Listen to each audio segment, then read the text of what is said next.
What is going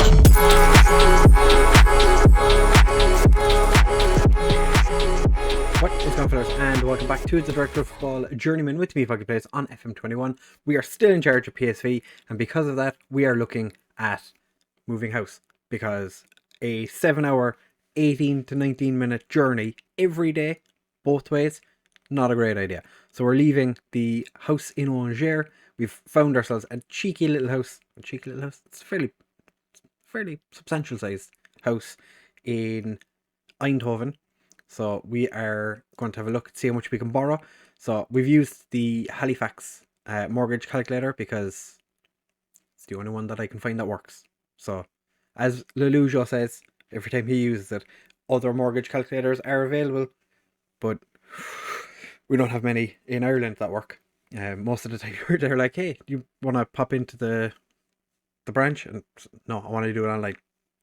So we can borrow £7,280,000, which converted to euro is, we'll just say 8.2 million. So the only house we could find in Eindhoven that wasn't already sold, because there was a couple of them, was this one here for 3.7 million, we'll say. So we have a nice little bit of cash left over, plus we sold the house in Angers, and this is a nice little house to move into. A couple of trees out front, which is quite nice. A nice front. I quite like this, like an old looking building. Then you look at it, like these windows, pretty snazzy. I really like the front door. The thatched roof is quite nice. A little sheep. Is that what is that? Okay, we're just, yeah, whatever. I'm guessing that's like a garage, but it's pretty nice. We have an awful lot of money left over to throw some extra bits and pieces into it. Nice long table. That's quite a fruity table. And some coats. Ooh, it doesn't get that cold in Eindhoven, does it? Couldn't imagine it would. Nice photography here to show off that there's a bathroom. A little puffer fish. It's, you know, a decent, nice, you know, quaint little house that costs almost €4 million. You know, what else would you be doing? A TV that's wall mounted, that isn't actually wall mounted. Nice. Oh, lovely little fireplace. Beautiful. There's quite a number of pictures here. We've decent sized dining room. Again, some. Ooh, that's a nice kitchen. I like that kitchen. Oh, yeah. Nice fireplace thing. Tiny little TV, very close to the ground. For the kids that we don't have. And coffee machine. Ooh, first thing I saw. And there's a little wine room. It actually is a little wine room. I was gonna say it's decent size, but it's just a single rack. Okay, there's a wine basement or wine cellar with vodka. A long corridor that goes nowhere. There's a sauna. Take the lads in there after a hard day of training. Get them to chill out. Another bathroom. Lots of stairs. Nice little place to set up my training. Oh, can bring the lads in and have them get their physio work done. Oh, this is fantastic. Look at all the trophies we've won. It's just delightful. A pool with a giant unicorn. The Scottish would be happy here. But yeah, it's a nice house, nice area. It's beautiful, nice little garden. Take the lads out, do a little bit of training. So, you know, it's a nice house. There's a lot of pictures, even a floor plan. Fantastic, lots of floor plans, and it's 3.7 million. Like I said, we just round it. But it's a 7-minute walk or drive from the stadium. So that's, you know, and that's with construction going on at the moment. So, you know, probably be like 5 minutes without that construction. So we're getting quite close. Like we are literally living. Like you could probably look out the window and see the stadium. Even though since I've arrived, I have tried to get them to build a new stadium. They said no. because I wasn't there long enough. So we have ended the January transfer window, however.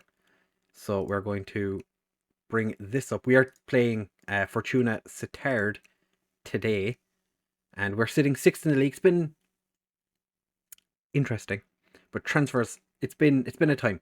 So we have a couple of players on the way in. We have a couple of players that we failed to get on deadline day. Amir Sabah is an Iraqi, I almost said Iranian, an Iraqi goalkeeper who's first choice for Al Zawara, who's played twice in his career, and he's first choice. Jordi Jimenez was a deadline day transfer that fell through. Rav Vandenberg from Feyenoord for potentially 18.75 million failed because Feyenoord couldn't get a replacement player for him.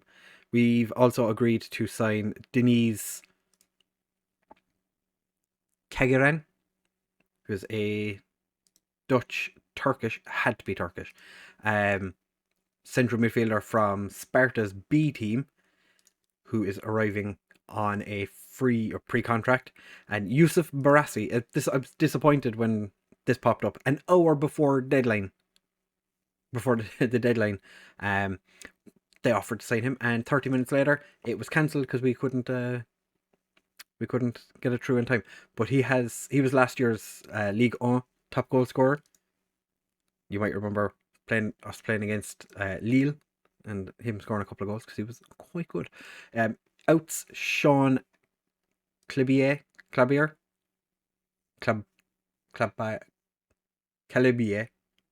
what we're going with. He is off to TSV Hartberg in the summer. He's only played a handful of games for us since he's arrived. Contract expiring. They're taken by Spezia. Offered for Hendricks. He rejected the contract. Zenit came in for Kirk, who originally was like a 4-point-something million offer. The director of football rejected it, and then they came back in with a 3.6 million offer. Like, that is not how it works, lads. Zenit. Roberto Simoes is a Portuguese player who is leaving us as well. Got a couple of games at the start of this season. Went out on loan to Maritimo, and he's off to Sporting full time forever. Never see him again. Bye bye. He had the ability to do something great, and we're not going to find out how he does. So Sadliek is after leaving for China. He was being paid 60-something K here, and I had no idea. He was like by far and away our highest paid player. He left, which made a huge difference to us. Doherty left as well. Van Bommel went to NEC.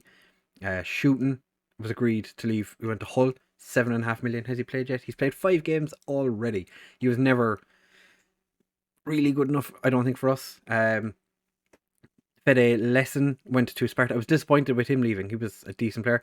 Moonen was on loan at Roda. They signed him for 18.5k. Don't really care about him. Rydveld has gone to Dynamo Moscow for 1.2 million. Again, we played him more than anyone else has played him during his time here. I was here for 2 seasons, played 1 game. I was here for 6 months, played him 10 times. Freddie Van Meurs, really disappointed in this one. On deadline day, he threw a fit because Chelsea wanted to buy him and it got rejected. So he's off after joining Chelsea now. He's valued at 12.75 million. We sold him for 2.6, which delightful. Rob Luchtenberg has gone to Everton for a potential 58 million, which, you know, there was talks about him costing 60 million or 120 million, and at one point there was talk of him going for 150 million. He's ended up leaving for 58, so that's disappointing, but what can you do? And then right at the very end, like 4 hours before the end of the window, Dumfries decided he wanted to leave. Went to Tottenham.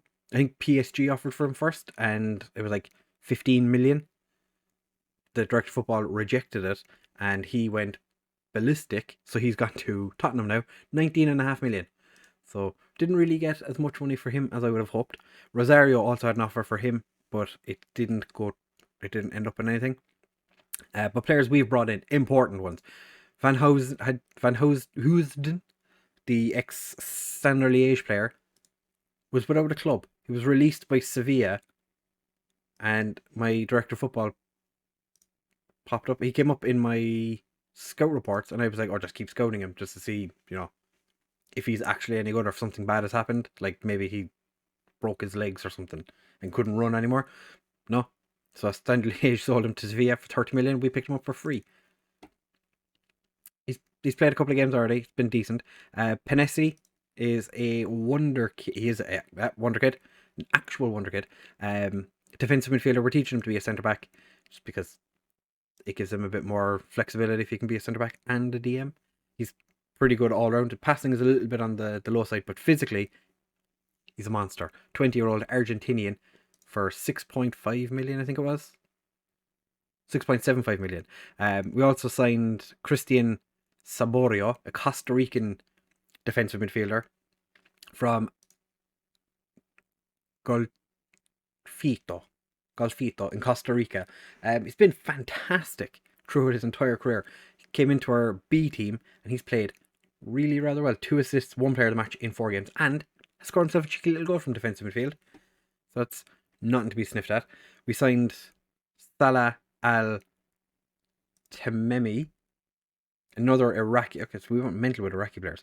An Iraqi centre back who, I think he started in our under 18s. He's just recently moved up to the B team. Currently, he's potentially going to be good enough for the second division. I think it was like 4.1k. Yeah, it was basically nothing.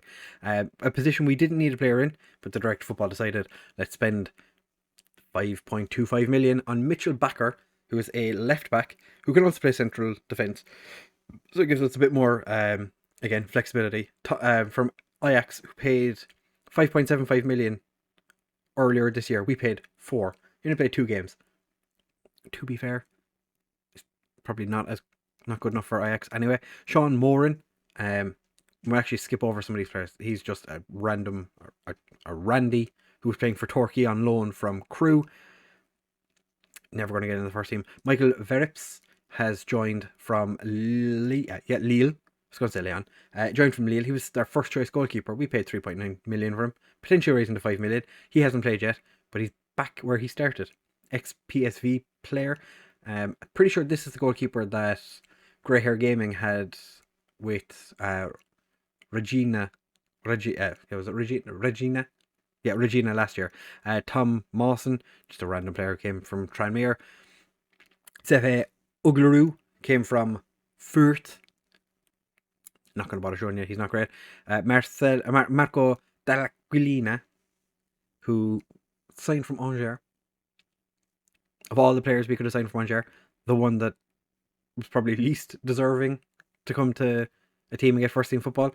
He's just going to sit in the B team and never play again. Mark Mckenzie is a target man that our director of football decided to sign from Hearts.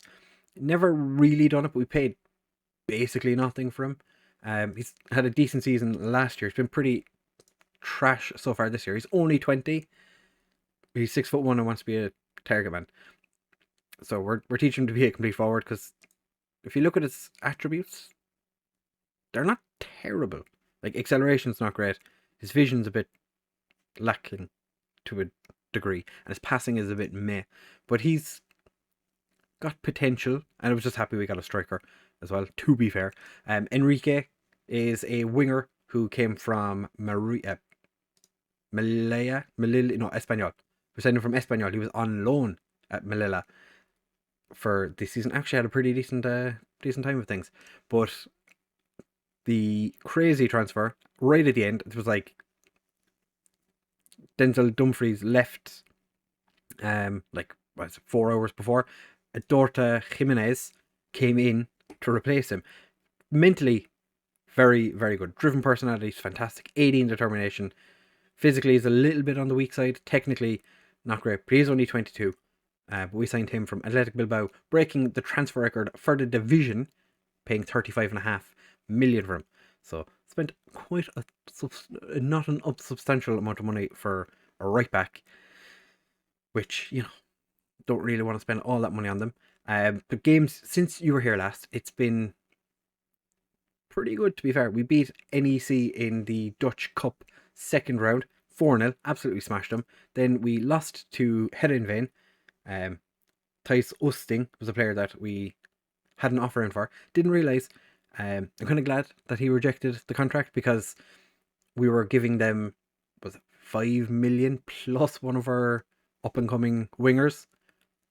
So it was only after he rejected it that I realised that we almost lost one of our Desmond Pull, which would have been very disappointing. We then went and beat NEC again, 2-0. Freddie Van Meers scored in that game, and he was pretty good for the games we had him before he left. Then we had a friendly against Cologne, which doesn't matter. We went and beat Emmen in the Dutch Cup third round. Henning Berg is their manager. He was waxing lyrical about how fantastic of a manager I was until we beat him, and then he said that we were overrated. I'm just going to show you here, because they had a 0 XG because they didn't have a single shot. But he was salty. We then went and beat Twente. Broland, who's been playing as a ball-winning midfielder, scoring both goals in the game. Ball-winning midfielders are just overpowered in this game. I don't know why. The last couple of years, ball-winning midfielders have been insane. And then we went and beat Sparta, who've been quite poor in the last 10 games or so. They're down to like 10th in the league. But Ekkelenkamp and Kroon scoring. Kroon scored his first goal in, I think it was 10 matches. The last time he scored was against Sparta, so it seems that just needs to play Sparta every week, and he'll score goals for days. So that is all the transfers we have up to this point, all the future ins and outs. Really upset about Barassi not joining us. Hierarchy, or the dynamics wise, everything's looking pretty good. A couple of players are unhappy about being left out of the Champions League squad. Hendricks is unhappy about not getting enough first team football, but he's been playing, so it's not that big of a deal. We've 10 players that like us, 20 players that have no real opinion of us, but we've brought a couple of players up from the B team and the under 19s. But I wanted just an interesting thing happened. I'm not sure what it was, but okay, so it hasn't affected Stevie Gay. It definitely hasn't affected you because you just arrived. Pierre? Yeah, so it's after splitting this season in two. For some reason, only some of the players have like first half of the season, and then this is the second half of the season, but not everyone has that, so I'm not sure what's going on. Just Glenn Coops? Yeah, so like Glenn Coops as well. I'm not sure what happened, but some of our players have played the first half of the season, and then the second half of the season starts on a new one. I don't really know what happened, but we're going to play Fortuna Sittard today. Should, in theory, smash them. They finally changed the formation that my assistant wants me to play. Who's the assistant that is doing this? I can't see a name of who I have set doing this, but they've been telling me to play a 4-2-2-1-1. I think it was. They wanted a DM and an attack midfielder, but with no central midfielders, but two wide midfielders. What kind of tactic is that? So we're playing with a couple of new players starting for us today. We have, Stevie Gay continues in goal for us. Verips is going to sit on the bench, which means that Rick Yonkers drops out of the team completely. Jimenez is stepping in to make his debut today with Coops on the left. Van Hoodsen, who you're going to see for the first time, alongside Kick Pierre. Renda has to be somewhat disappointed that he's dropped out of the team, but Van Hoodsen is just so much better. Broland is going to be playing as a ball-winning midfielder with Rosario as our advanced playmaker. We are playing with an attacking midfielder now. Tactical change I've made, which has worked quite well for us. Mass is going to play on the right, even though he's still only a 3-star potential player. He's really, really good at right wing. Rossinian is going to play on the left. Ekkelenkamp is going to start in the shadow striker position, with Kroon continuing as our striker. We have a couple of injuries. Yusuf Roos is out injured, and the player that would have been our starting right back for this game, Van Dijk, picked up an injury. So Rosario was originally put in here, and we were going to be playing Hendricks, I think it was. We went from having too many central midfielders to now having not enough. We're very short. It's like Sven Simmons is very close to being a first team player, where he'd only played a handful of games before this. It says we brought 2 players in, and we've only dropped 1 player. Do we have 12 players on the pitch? That would be a nice advantage. Don't know, do we need it against Fortuna Sittard of all the teams, but we'll see. You know, seeing as how we've moved into our house now, we're a little more settled. This is like a long-term job. We did, however, not too long ago, have it pop up that we were potentially going to lose our job, which I found interesting because we're having a bit of a poor start to the season. Not even a poor start to the season, just a poor middle part of the season. But we had the possibility of a takeover as well, which a lot of the time when a takeover happens, you can get sacked, and that would be less than ideal. Thankfully, not so much thankfully the takeover didn't go through, but the whole potentially losing our job has stopped. And that was so unselfish by Mass. Camp puts it into the back net, his 10th of the season. Since we moved him to this shadow striker position, he is a completely different player. But Coop, with the initial cross, gets it over. Mass heads it back across goal. Camp heads it into the back of the net. We are 1 up, and this result will put us into 5th in the league. And we have games in hand over teams above us. Heron sitting top of the league, pretty, with a game in hand. Mass picks up the ball, which was, I'm guessing, a free kick, because it's the only reason I could imagine the goalkeeper being that far out of his goal. Mass gets it back to Broland. Gets it to Jimenez. Camp straight at, is his name Ollie J? Or is that his last name? Olige. Van Hoodsen wins the ball back. Broland, not a great kick forward. Or not a great clearance, not kick forward. Football terms, lads. Football terms. Coops missed the initial tackle, but manages to do enough to put the winger off. And Mass runs forward. Kroon dinks it into the top corner. But more kind of smashed it. The game did kind of glitch, so I didn't see how hard he hit it. But Kroon, with his 20th of the season, interestingly, no offers from him. I think we're getting more out of him than the game thinks we should. It was pretty well hit, I would say. It wasn't the best goal in the world, but it wasn't a terrible goal either. So we're going to go in at halftime, potentially 2-0 ahead. We're going to drop a bit of praise to see if we can get something else out of the lads.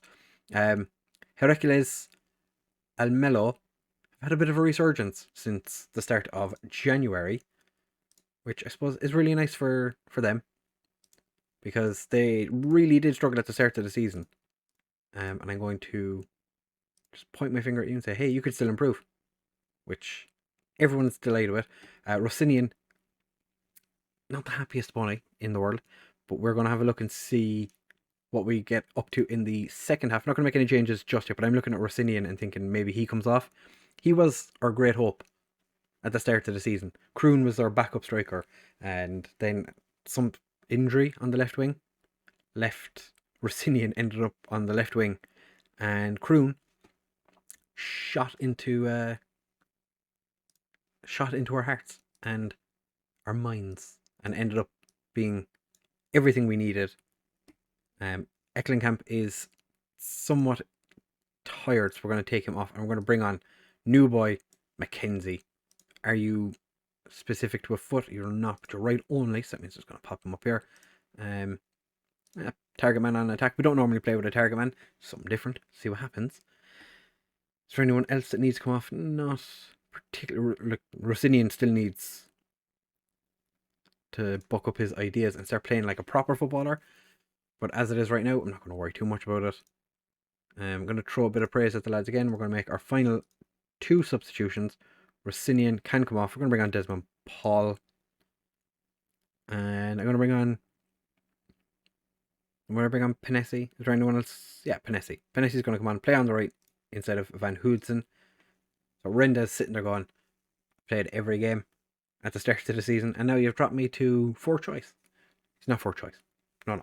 But we just have a wonder kid that I want to get a bit of games or game time into, because I can't imagine we're going to keep a hold of Van Hoodsen for very long. But we are going to keep Kick Pierre for the rest of the season at least, and potentially longer. Oh, Mckenzie almost scored on his debut. Because Kick Pierre conceded. He signed a new deal just at the start of January, I think it was. We've come out of that game fairly comfortably. 2-0 win. We'll have a look and see how the results went in the other games. I can't imagine we're going to win the league this year. It is fairly tight, but we've been very inconsistent. I'm hoping that with all of the January sales done now, we've managed to keep the majority of our good players, only losing a handful of good players. We should be able to kind of push on and at least consolidate, like get a top 3. Like Vitesse and Herenveen, I can't see them doing it all season.